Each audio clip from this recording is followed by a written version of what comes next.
तब आस्था और Uno Lucius के साथ लड़ना स्टार्ट कर देते हैं, जहाँ लूसियस अपने बोन मैजिक से उनके ऊपर हमला कर रहा होता है और आस्था और यूनो उसके हमले से बचते हुए उसके करीब जाने की कोशिश कर रहे होते हैं, पर लूसियस उन्हें करीब भी नहीं आने दे रहा होता है। पर लूसियस आस्था के ऊपर हमला कर देता है, पर आस्था उसके हमले से बच जाता है, जिस वजह से यूनो और आस्था मिलकर फिर से लूसियस के ऊपर हमला कर देते हैं और वो पूरी जगह तबाह होने लगती है। ये राइवल्स तो एक दूसरे को लेवल अप करने में हेल्प कर रहे हैं और भी ज्यादा तेज होते जा रहे हैं, जिस वजह से अब ये ताकतवर हो गए हैं। तब एड्रम लेच सभी की लड़ाइयों को देख रही होती है और उसे इसमें बहुत ज्यादा मजा आ रहा होता है। और यहाँ मॉर्गन कैप्टन यामी और वाइस कैप्टन नैच के ऊपर भारी पड़ रहा होता है, जिस वजह से वो दोनों उसके करीब भी नहीं जा पा रहे होते और उन्हें समझ नहीं आ रहा होता कि आखिरकार अब उन्हें क्या करना चाहिए। और तभी एड्रम लेच उनके पास आ जाती है, जिससे कि वाइस कैप्टन नैच घबरा जाते हैं। तो क्या तुम लोगों को मेरी मदद चाहिए? आखिरकार तुम्हारा इससे क्या मतलब है? जो ये डार्क मैजिक यूजर है, इसे मैं पोजेस कर लूंगी और क्योंकि इसे अंडरवर्ल्ड के गेट को खोलने के लिए सैक्रिफाइस किया गया था, तो ये डेविल पोजेशन के लिए बहुत ज्यादा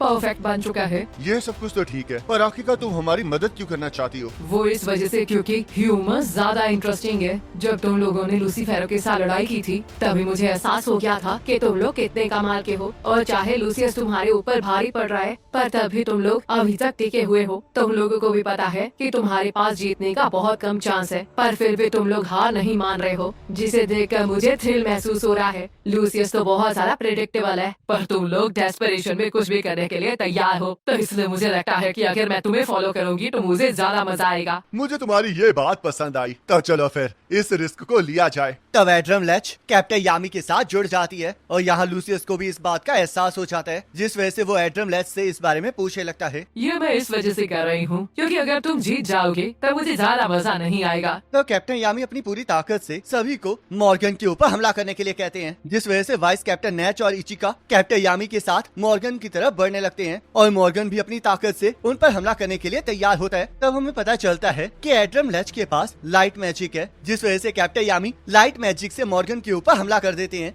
एक सुप्रीम डेविल का लाइट मैजिक ही प्लेडिन्स को डिस्ट्रॉय कर सकता है, और वैसे भी अगर आपको एक एंजल के साथ लड़ना हो तो आपको डेविल बनना पड़ता है। तब कैप्टन यामी अपने साथियों की मदद से मॉर्गन तक पहुंचने में कामयाब हो जाते हैं और उसके ऊपर लाइट और डार्क मैजिक दोनों से हमला कर देते हैं, जिससे कि मॉर्गन तबाह हो जाता है। तो यहाँ कैप्टन मेरेलोना ने भी एसियर को मार गिराया होता है, जिस वजह से उन दोनों ने ही एक दूसरे को मॉन्स्टर्स मान लिया होता है। तो कैप्टन मेरेलोना देखती है कि आस्था और यूनो अभी भी लूसियस के साथ लड़ रहे हैं और लूसियस इस लड़ाई से तंग आ गया होता है, जिस वजह से वो अपने मल्टीपल मैजिक से उन पर हमला करने का डिसाइड करता है। इस हमले से चाहे तुम लोग बच जाओगे, पर नीचे सिटीजन्स इससे नहीं बच पाएंगे। तो चलो फिर देखते हैं कि अब तुम लोग क्या करते हो। तब सभी लोग उस बड़े से मैजिक को देखकर बहुत ज्यादा हैरान हो जाते हैं और उन्हें समझ नहीं आ रहा होता कि आखिरकार अब वो लोग क्या करेंगे। ह्यूमंस, अब नई लाइफ को एक्सेप्ट करने का वक्त आ गया है, तो इसलिए अब अपनी इस पुरानी जिंदगी को अलविदा कह दो। तब लूसियस अपने अटैक को उनकी तरफ फेंक देता है, जिस वजह से आस्था और यूनो को भी समझ नहीं आ रहा होता कि आखिरकार वो लोग क्या करें, क्योंकि अगर वो लोग उस हमले को रोकेंगे तो लूसियस उनके ऊपर हमला करके जीत जाएगा। पर तभी कैप्टन मेरेलोना और कैप्टन वर्मिलियन उन दोनों को लूसियस के ऊपर फोकस करने के लिए कहते हैं और कैप्टन वर्मिलियन भी अपनी स्पिरिट फॉर्म को एक्टिवेट कर लेते हैं, जिस वजह से वो दोनों मिलके अपने फ्लेम मैजिक से उसे डिस्ट्रॉय करने लगते हैं। पर उनकी फ्लेम उस मैजिक को डिस्ट्रॉय करने के लिए काफी नहीं होती है, जिस वजह से वो दोनों लियो को आवाज लगाते हैं। तो ये सुनकर लियो बहुत ज्यादा खुश हो जाता है, क्योंकि फाइनली उसे मौका मिल गया होता है कि वो अपने भाई और बहन के साथ खड़ा हो सके, जिस वजह से वो तीनों अपने फ्लेम मैजिक से लूसियस के मैजिक के ऊपर हमला कर देते हैं और अपनी पूरी ताकत से उस मैजिक को काट देते हैं। तो यूनो और आस्था फिर से लूसियस के ऊपर हमला कर देते हैं, जिस वजह से लूसियस उनके हमले से बचने लगता है और यहाँ लीवी और बेल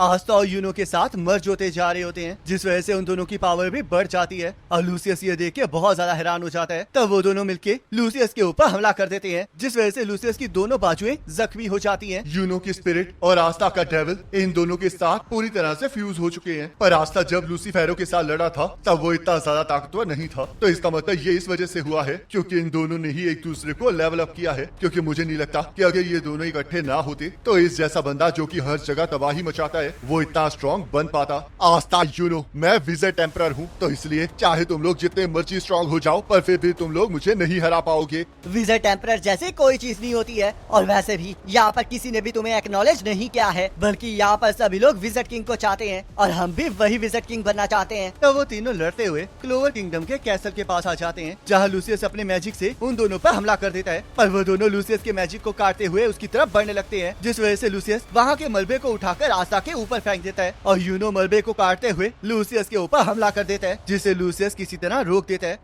तुम्हारी मैजिकल पावर सच में बहुत कमाल की है और ये एक अल्टीमेट अटैक है जो कि मेरे जैसे विजिट एम्परर तक भी पहुंच सकता है, जिस वजह से मैं तुम्हारी स्किल्स को एक्नॉलेज करता हूँ। पर फिर भी तुम इस गलती के साथ मिलकर क्यों लड़ रहे हो? मैजिक का इससे कोई लेना देना नहीं है, क्योंकि आस्था एक ऐसा राइवल है जिसे मैं सरपास करना चाहता हूँ और तुम इस जैसे कभी नहीं बन सकते। तो ये सुनकर आस्था खुश हो जाता है, पर लूसियस को ये बिल्कुल पसंद नहीं आता है। जो तुमने अभी कहा है उसे वापस लो। क्या तुम ये कहना चाह रहे हो कि ये मैजिक लेस गलती मुझसे ज्यादा सुपीरियर है? ऐसा तो कोई बंदा एग्जिस्ट ही नहीं करना चाहिए था जिसके पास कोई मैजिक ही ना हो। तो इसलिए मैं इस एरर को करेक्ट करके रहूंगा और इसे बचा कर रहूंगा। आखिरकार तुम मुझे क्यों बचाना चाहते हो, जबकि मुझे तो इसकी कोई जरूरत नहीं है। मेरे पास कोई मैजिक नहीं था, जिस वजह से मुझे दर्द, फ्रस्ट्रेशन और निराशा से गुजरना पड़ा। पर वो सारी चीजें मेरी हैं, तो इसलिए मैं तुम्हें उन्हें बिगाड़ने नहीं दूंगा। शायद ये फेयर ना हो या फिर मैं परफेक्ट ना हूँ, पर फिर भी तुम्हें ये राइट किसने दिया कि तुम मेरे साथ जो चाहो वो कर सको? ये जिंदगी मेरी है, तो इसलिए इसे जैसे मैं जीना चाहता हूँ वैसे ही जीऊंगा।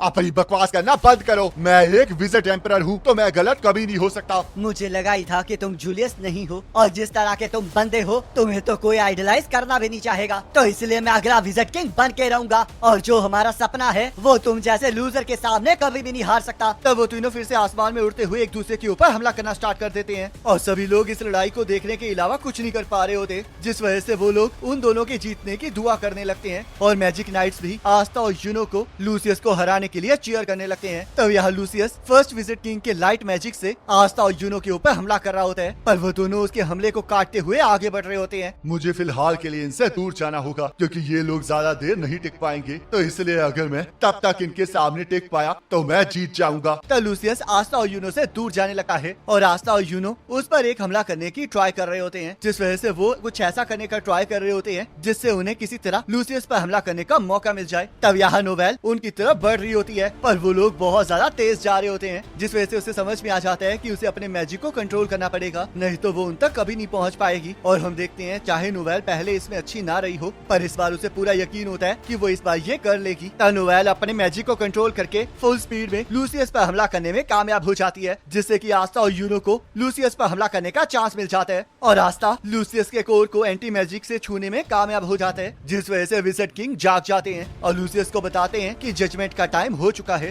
तो लूसियस विजिट किंग की आवाज सुन के हैरान हो जाता है, और आस्था और यूनो मिलके लूसियस को बीच में से काट देते हैं, जिस वजह से उसका कोर पूरी तरह से डिस्ट्रॉय हो जाता है। तो लूसियस को विजिट किंग दिखने लगते हैं। आखिरकार ये सब कुछ कैसे हुआ? मैं तो परफेक्ट था ना? तब विजिट किंग कहते हैं, मैं विजिट किंग था, और जिन मैजिक नाइट्स के ऊपर मैंने भरोसा किया था उन्होंने ये कर दिखाया है। तो लूसियस कहता है, पर वो लोग कभी भी दुनिया को फेयर नहीं बना पाएंगे, और ना ही इस दुनिया में ट्रू पीस ला पाएंगे। तब विजिट किंग कहते हैं, किसी को भी नहीं पता कि ये पॉसिबल है या नहीं, और चाहे हम लोग फ्यूचर भी देख सकते हो, पर फिर भी हम इस बारे में श्योर नहीं हैं। पर फिर भी देखो वो लोग ट्राई कर रहे हैं। देखो तुम लोगों को बदलना चाहते थे, पर ये काम तुमसे अच्छा आस्था और यूनो ने कर दिखाया है, और उन्होंने लोगों के दिलों को बदल दिया है, जो कि तुम्हारे सवाल का जवाब है। तो ये सुनते ही लूसियस वहाँ से गायब हो जाता है, और सभी लोग ये देख के खुश हो जाते हैं कि यूनो और आस्था ने लूसियस को हरा दिया है। तो लूसियस के जाने की वजह से मॉरिस भी खत्म हो जाता है, और यहाँ यूनो और आस्था को विजिट किंग का मैजिक और उनकी की महसूस होती है, और हमें पता चलता है कि विजिट किंग इस वजह से बच पाए होते हैं क्योंकि यूनो और आस्था ने लूसियस को डेमन स्लैशर से काटा होता है, और स्पिरिट पावर से विजिट किंग को बचा लिया होता है। यूनो और आस्था, तुम लोगों ने सच में अल्टीमेट अचीवमेंट को हासिल कर लिया है। तुम लोग सच में बहुत कमाल के हो, और यामी और विलियम मैजिक नाइट्स ने तुम्हारी लीडरशिप के अंडर सच में बहुत अच्छा काम किया है। तो इसलिए मुझे खुशी है कि मैंने तुम दोनों पर विश्वास किया था। तो ये सुनकर कैप्टन विलियम और कैप्टन यामी खुश हो जाते हैं, और विजिट किंग को बताते हैं कि ये सब कुछ इस वजह से हुआ है क्योंकि उन्होंने ही उन दोनों को मौका दिया था। तब विजिट किंग देखते हैं कि क्लोवर किंगडम का बहुत ज्यादा नुकसान हो गया है, और बहुत सारे लोग मारे भी गए हैं। तब यहाँ हम देखते हैं सैके का भी बहुत बुरा हाल होता है, और वो अपने आखिरी पलों में ये चाह रहा होता है कि काश वो और भी ज्यादा ताकतवर बन गया होता। तो यहाँ लियो भी कैप्टन मेरेलोना से कहने लगता है कि उन्होंने लड़ाई को जीत लिया है, पर तभी वो कैप्टन मेरेलोना की हालत देखकर हैरान हो जाता है। मेरा मैजिक अब खत्म होने वाला है और मेरी बॉडी भी नहीं बची है, जिस वजह से मैं बहुत जल्द मर जाऊंगी, और जिन क्रिम्सन लायन के मेंबर्स को मैंने अपने मैजिक से जिंदा किया था वो लोग भी मेरे साथ मर जाएंगे। हम लोगों ने मिलकर सच में बहुत ज्यादा कमाल कर दिखाया है, तो इसलिए मेरे भाइयों बाकी सब कुछ संभाल लेना। तब कैप्टन वर्मिलियन और लियो ये एक्सेप्ट नहीं कर पा रहे होते हैं, और यहाँ विजिट किंग ये तय करते हैं कि वो अपने विजिट किंग के औहदे के तौर पर एक आखिरी चीज करके रहेंगे, जिस वजह से वो अपने टाइम मैजिक को एक्टिवेट कर देते हैं, और अपने सबसे पावरफुल मैजिक का इस्तेमाल करके क्लोवर किंग किंगडम के टाइम को पीछे करने लगते हैं, जिस वजह से हम देखते हैं क्लोवर किंगडम के वो सभी लोग जिंदा हो गए होते हैं जो कि मर गए थे, और क्लोवर किंगडम भी बिल्कुल पहले जैसा हो जाता है। तो अब मेरे जाने का वक्त आ चुका है, जिस वजह से अब मैं इस किंगडम को तुम्हारे हवाले छोड़ता हूँ। तब विज़र्ड किंग की बॉडी टूट जाती है और विज़र्ड किंग को सम्मान देने के लिए सभी लोग उन्हें आखिरी सल्यूट करते हैं। और इसी के साथ ये पार्ट कंप्लीट हो जाता है। अब नेक्स्ट पार्ट का लिंक आपके स्क्रीन पर आ रहा होगा, उस पर क्लिक करके अगले पार्ट को देख सकते हैं।